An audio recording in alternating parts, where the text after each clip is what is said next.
పత్తి ధరలు రోజు రోజుకు తగ్గడంతో రైతులు తెల్లబోతున్నారు. అతివృష్టి తెగుళ్లతో దెబ్బతిన్న పంటలను వ్యయ ప్రయాసల కోర్చి కాపాడుకుంటే చేతికి వచ్చే సమయానికి ధర పతనం కావడంతో బావురుమంటున్నారు.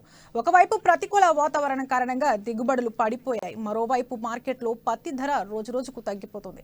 సీజన్ ఆరంభంలో పత్తి ధర నాణ్యతను బట్టి 9,000 రూపాయల వరకు ధర పలికింది. దీంతో లాభాలు రాకపోయినా పెట్టుబడైనా తిరిగి వస్తుందని రైతులు ఆశించారు. అయితే రోజు రోజుకు ధర పతనం కావడంతో దిగాలు చెందుతున్నారు. సిపిఐ మద్దతు ధర తక్కువగా ఉండడంతో బహిరంగ మార్కెట్లోని రైతులు పత్తిని విక్రయిస్తున్నారు.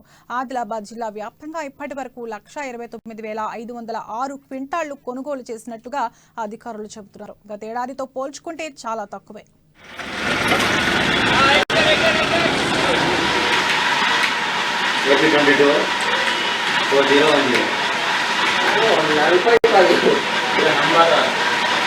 అదే నంబర్ కొట్టగానే మైసూర్ కొట్టాము.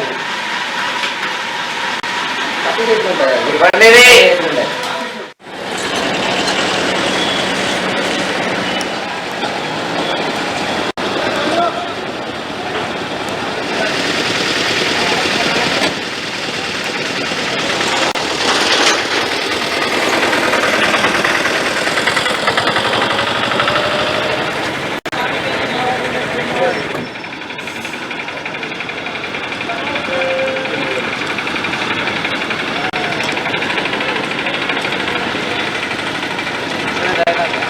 कंपनी में जा लगी है बन ले लेवा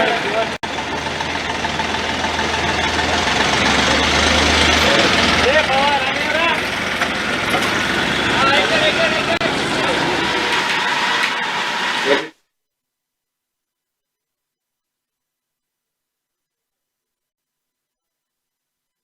అటు పత్తి ధర క్రమేపీ తగ్గడంపై పలు అనుమానాలు వ్యక్తమవుతున్నాయి. అంతర్జాతీయ మార్కెట్లో కాటన్ ధరలు, పత్తి గింజలు, పత్తి నూనె ధరలు నిలకడగా ఉన్నప్పటికీ స్థానికంగా రేటు తగ్గడంపై అనుమానాలు కలుగుతున్నాయి. సిసిఐ మద్దతు ధర 6,380 రూపాయలు ఉండగా బహిరంగ మార్కెట్లో ధర అధికంగా చెల్లించడంతో రైతులు ప్రైవేట్లోనే పత్తిని విక్రయించారు. దీంతో వ్యాపారులు, మధ్య దళారులు ఒక్కటై పత్తి ధరను తగ్గిస్తున్నారని రైతులు ఆరోపిస్తున్నారు. ఈ రోజు ఉన్న ధర రేపు ఉండటం లేదని అంటున్నారు.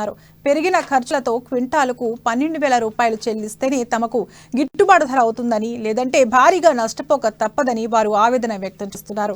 అందుకే ధర పెరిగే వరకు వేచి చూద్దామనే ధోరణిలో ఉన్నారు. దీంతో ఇళ్లలో పత్తి నిల్వలు కుప్పలు తెప్పలుగా పేరుకుపోతున్నాయి.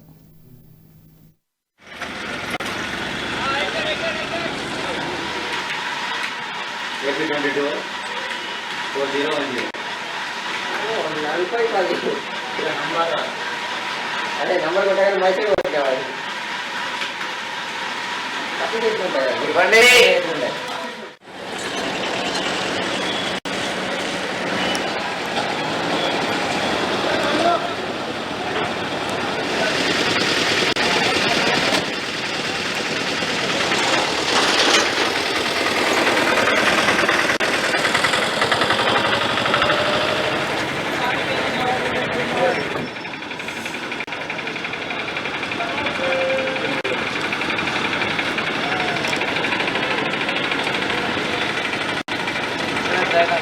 या कंपनी में जा लगी है बन ले लेवा